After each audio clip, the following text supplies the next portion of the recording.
Boom, Anna Esibuo. So yeah, call VALCO. There's a major news happening at VALCO. Yes, Ibrahim Mahama to VALCO. Now Mahama is giving VALCO to himself through Ibrahim. Look into this.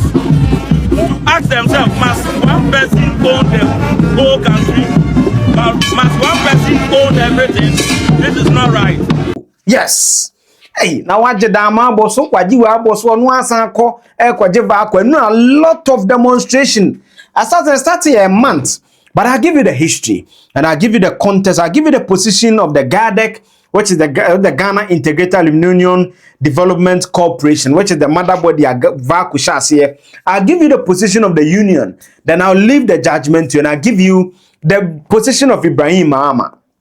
Now, we have a very interesting conversation. Make sure also subscribe to me. Or subscribe and click the bell notification. The video be to and what you will certainly have a comment. Feel free, leave that comment in the comment section. You make sure also Goldberry Construction Limited. Do that episodes in assassin kratasem. The documentations related to your house in the Goldberry. Ebe this age man in the amount.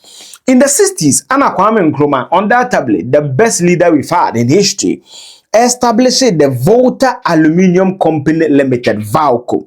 Now, what was VALCO supposed to do? It was supposed to basically build Ghana's integrated aluminium industry. Say your potential, your aluminium, any idea no. VALCO and the entity starting and the original agreement involved the government of Ghana and the US Aluminium Company, Kaiser Aluminium and Chemicals Corporation. No more 90% story ni. Once the remaining 10% of company referred Aqua. In the asset 1967, not all the stakes in VALCO no, now private entities in some. 10 years. And almost started commercial production in 1967. That is after Nkrumah was overthrown, because Nkrumah was overthrown in February 1966. Now almost started production and idea na kwanimuna ana issue by because now electricity edema na yakosumo na from electricity no any idea and there were a lot of issues can idea ama Kaiser company no kodeka it will kind the position people of the IMF Kaiser Aluminium and Chemicals Company filed bankruptcy stage 11 say omuni sika omudi bedi se adwuma no the picture here that's here was Safma then the finance minister omuni IMF batwede akromu 2004 22 years ago say na Ghana pesa ye to some 90% because Kaiser so a bankrupt the instance here cover private company abano or my Ghana ebe to back mistake in VALCO and IMF ka say debi baby a VALCO jina the sikasem e ka wode akosombo any ade no debi yemma private sector amrem ana Ghana bayanti ase na ansa kwa na IMF ebe dictate to Ghana no asafuma for odam yetua $18 million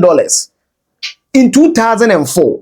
So IMF disagreed with the government of Ghana, but the government of Ghana went forward and acquired 90% in VALCO.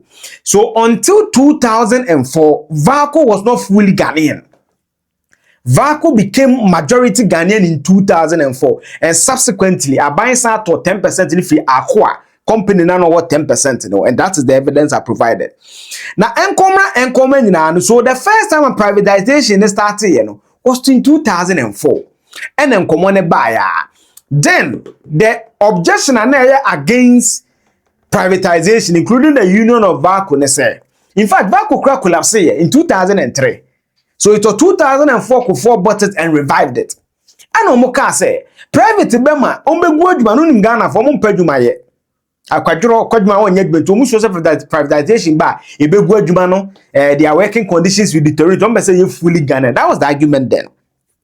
Now, Ekobayama 2007, in fact, the IMF wrote an assessment paper. I'll try and get the link and share with you. Where they still were saying that government should bring the private sector to VALCO, for VALCO to achieve aluminium industry because it's a potential na Ghana bit near the hu ye. Asamne Kobaya no, ana 2018, President Akufo-Addo aban. ETBB a friend of Ghana Integrated Aluminium Development Corporation, GIADEC. Now, what was the mandate? The mandate of GIADEC was what? To run what? To develop Ghana's integrated aluminium industry, essentially connecting bauxite mining, aluminium refinery, bauxite smelting, and downstream manufacturing. Say, your bauxite near one year tour, ni aluminium, ye baby, the smelting, ye done it, and the chance, ye baby. The downstream sector, no chance, ye regulation. So, GIADEC became the mother body of VALCO. It's GIADEC ni. VALCO ni means a VALCO is a GIADEC ase. Patriotas here. Now government of Ghana transfer 100% what VALCO mu edema GIADEC through the coming into force of the act. So GIADEC is not a private company, a government company, but because that was the mandate given to GIADEC, you know, and because of the bauxite deposit government said that say ye the adwuma ma say o mandate aluminium value chain dia VALCO ye media me turn 2004 fully ti sa dia media ma oje and o de ma GIADEC.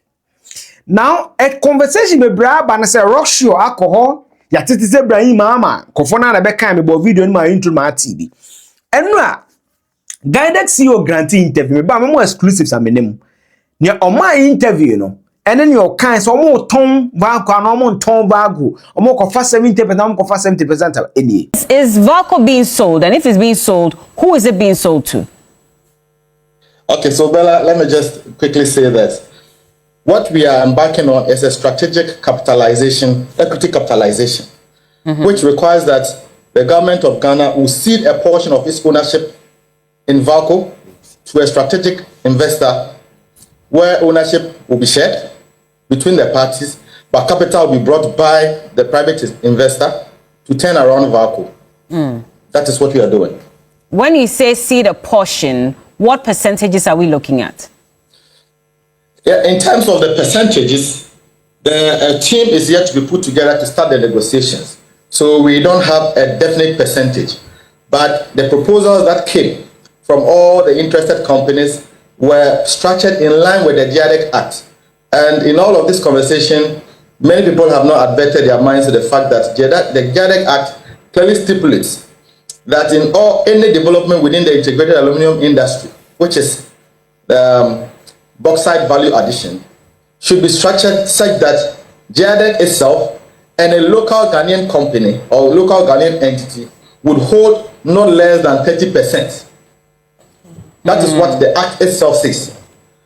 And so all the proposals that came were drawn in accordance with that, and they were all asking for 70%. But the actual terms have not yet been decided. We are yet to negotiate and finalize on anything.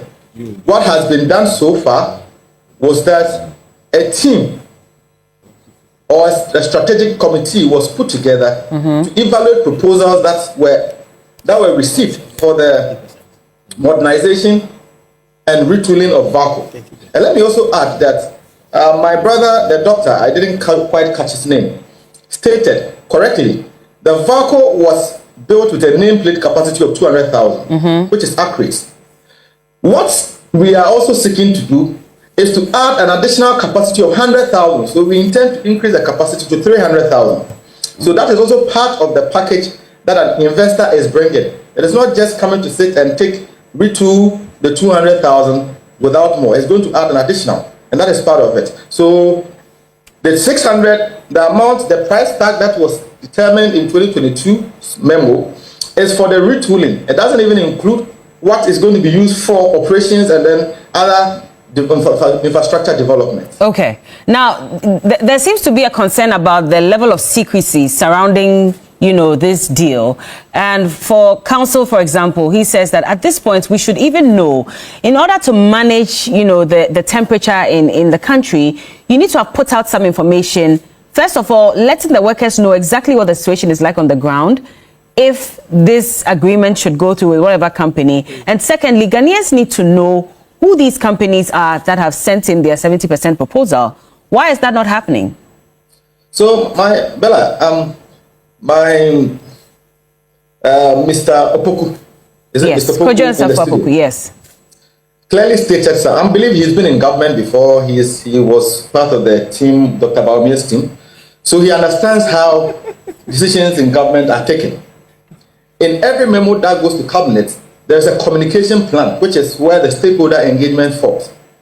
So you follow through the decision until you get to that. You cannot put the cart before the horse. And as Mr. Bracco Powers in the studio has already indicated, that the extensive engagement of processes have been done. All the stakeholders that VALCO GIADEC were involved in the selection process, which I believe would have trickled down to the staff. And if the staff were not involved as we are making it, if the staff were not aware of the process as we are making it claim, then what is the basis for the demonstration? They are aware that a process is ongoing, and if I understand clearly why the sentiments expressed, expressed yesterday at the demonstration, it is just about job security, nothing more, nothing less. I don't think if you go to VALCO today, you find any worker there who will tell you that they don't need that support, that capital or financial support. They need it. They are the ones there, they know it best. They need it. And so this whole discussion about workers are not aware or workers do not, I don't subscribe to it. The workers are very much aware. Okay. But the point is we can't communicate what has not been done. We are yet to start negotiations. The ministry is here now putting together a team which will be government's negotiation team to engage with the investors to finalize the definitive terms of whatever is going to be done. So until that is done, I don't know what we are expected to communicate. But what we can communicate as GIADEC, we have done that in several press releases, that we are going to ensure that there will be no job losses. And that brings me to the point that was made by my very good friend, Branko Powers. You see, people fail to appreciate the fact that VALCO is a specialized agency. So VALCO's workforce is not the kind of workforce that you can just get up from a bank and just find yourself there. It requires specialized skill. Okay. And as we speak, if anybody comes in, they will need about 5-10 years to even train people who will be qualified enough to do that kind of job that the workers are doing now. So that is why we are very confident, and we keep saying that there will be no job losses, because as at now, like Mr. Poku rightly said, VALCO's capacity is not the best. It's not the one that we are all hoping for. So which means that man-hour time is not even optimal. So if someone is coming to inject money to turn the place around and make it operate optimally, I don't think that the person's desire will be to reduce the work staff. And even if the person's desire is to reduce the work staff, that is not the government's position. Because if you call all the representatives VALCO who were on the selection committee, part of their terms of reference was that they should look at a proposal that is looking at job retention and increments in the staff strength of VALCO over a period of time. Okay. So clearly, what we are doing as government and what we are doing in terms of protecting the labor, the rights of the workers, is to ensure that there would be no job losses for the present staff. That has been made clear, that at least that was the first hurdle that had to be crossed before you even be recommended for further engagement. So that part has been crossed. That's why we confidently say that there will be no job losses. And this was... I digress. I disagree with my friend. And this was communicated, if I may come in, this was communicated, you're saying, directly to the workers. So why then would they go on, on the streets and demonstrate against this as well? What do you think is leading to this? Why is the name, like I said, why is Mr. Ibrahim Maham's name coming up? Hazard a guess as to why people will be on the street demonstrating. But what I have said and what has been communicated to the general public, communicated to the workers, in fact, the workers themselves wrote a letter to me, which was responded to.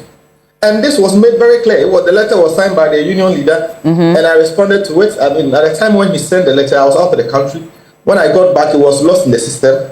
I followed up, I retrieved it, and responded, signed by myself, or I think the head of legal. What was the letter about? And come again? What was the letter about? It was about the same thing. They want to know, they are not involved. And I responded and made them understand that these are the processes that have taken place so far. Your side has been involved. The committee that was set up, your side was on the committee, GIADEC was on the committee, experts from Ministry of Energy to assist with power deliberations was on the committee, experts from Ministry of Finance was on the committee, experts from Lands Ministry was on the committee, experts from Trade Ministry was on the committee. So it wasn't just something shredded in secrecy like Mr. Safo Poku want people to believe. It is something that has been very transparent and open, which is very different from what was being done in 2022. In 2022, the committee was comprised of just GIADEC and VALCO. But in 2024, 2025, we have expanded it to include reps from Ministry of Energy, Ministry of Trade, Ministry of Finance, and then Lands Ministry itself. So that is an expanded committee because we want to have the views of as many people as we can have, so that whatever comes out is representative enough. Okay. And that is what we've been doing. So I am actually surprised that people, despite all this information, despite all the knowledge available to them, will jump onto the streets and then demonstrate, and even sadly introduce the name of Mr. Ibrahim Mahama. Which is what I was coming to, Randolph. Because if you communicated to these workers, did you also give them a list of the companies that have proposed to take over the 70% shares of VALCO? And if that's the case, how is Mr. Ibrahim Mahama's name coming up? So, Bella, people are entitled to speculate as to whether it is true or not is the case. That's why we issued a statement yesterday. Now, in January 2026, as far back as 9th January 2026, if my memory is not failing me, this same union leader wrote a letter and communicated to the public and mentioned Mr. Ibrahim Mahama's name, that we are taking VALCO's land and selling to him, and that their prospective investors are connected to him.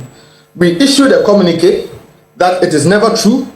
Mr. Ibrahim Mahama has expressed no interest. He is not involved in any ongoing process. And you see, the reason why people always want to draw Mr. Ibrahim Mahama's name into this, and I have to address it once and for all, it is not a secret that I was his lawyer when I was in private practice. Oh, I was his lawyer. I have been his lawyer for about 7, 8 years, 10 years. So it is not a secret. It is very convenient. One, he's a president's brother. Two, I was his lawyer. I represent the institution that is by law has to supervise the integrated aluminum industry. Everybody knows that Mr. Ibrahim Mahama's interest is in mining.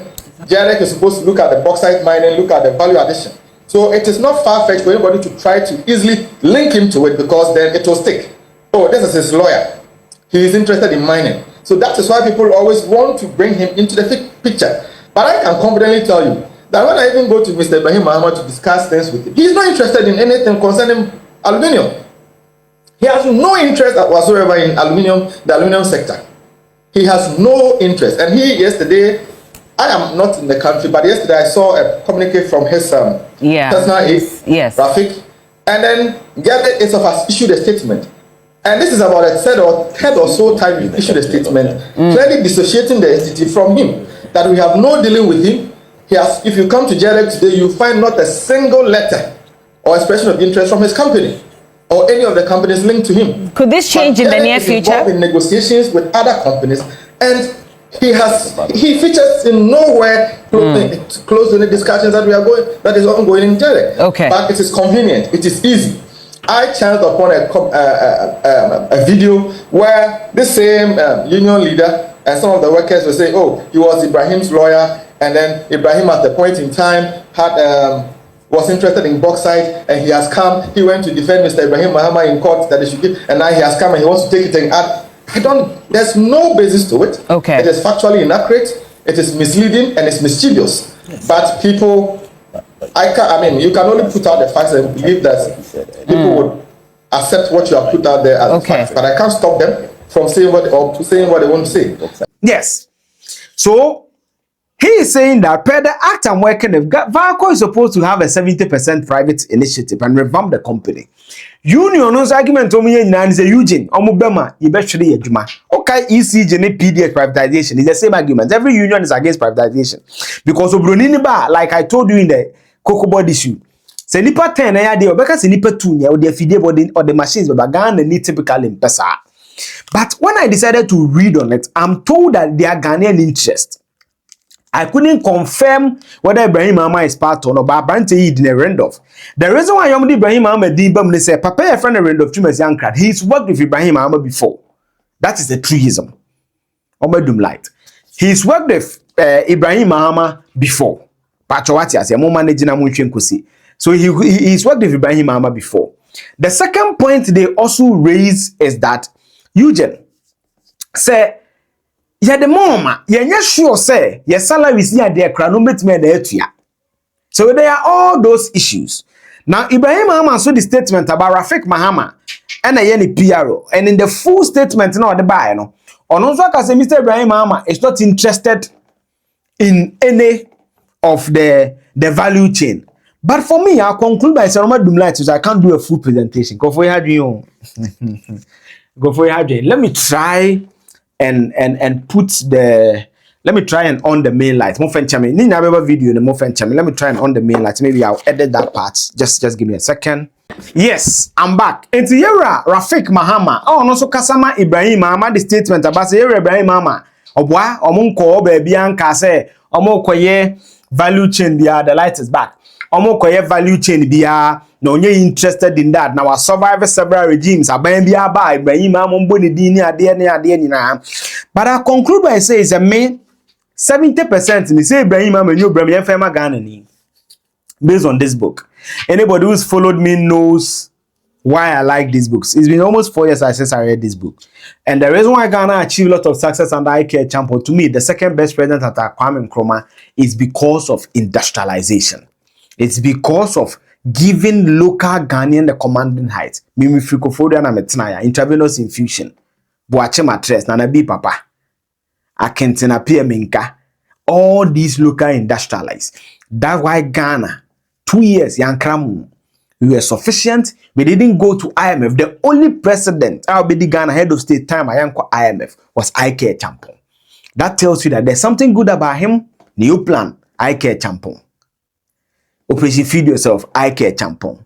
Estate concept, IK Champion. Therefore, media medrin say, see the Bema Ghana Ninkwane Privatization Act in a Kasa, which I've confirmed. I wanted to get a copy, but I confirmed the SOA. Here from a private sector. But let's make sure in doing that people will not lose their job, because often it's the fear of the unknown. But I also think that we cannot always blackmail government, because when you look at the books of private entities, state SOEs, there Tomodeba, me say go and read the 2017 turnaround Kokobo strategy, 2018 or 2017. Kokobo also came to the conclusion that on my phone sododo CPC, cocoa processing company, is these things. So if the private man will come, show up the prospect of GIADEC, let's go with them. But let's also listen to the union. Maybe a chance to be mom, but that does not mean that we should kowtow to them necessarily because they fear they will lose jobs. We shouldn't privatize, because sometimes privatization is key. And I like something they say, should it be full privatization? Government must still have a stake in there, which is the 30%. You know? So this is the history. This is the GIADEC side. This is also what the union is saying. This is what Ibrahim Mahama is also what saying. What do you say? Feel free to share in the comment section. We are not subscribed. I'm not subscribed. Not click on notification. The video be at 12. Not much be. Again, I apologize for the light situation. This is why sometimes content need be delayed. No, to move and today you've seen it for a first time. Again, I apologize for that. So we'll see you, mommy. Me here on Ghana, so here.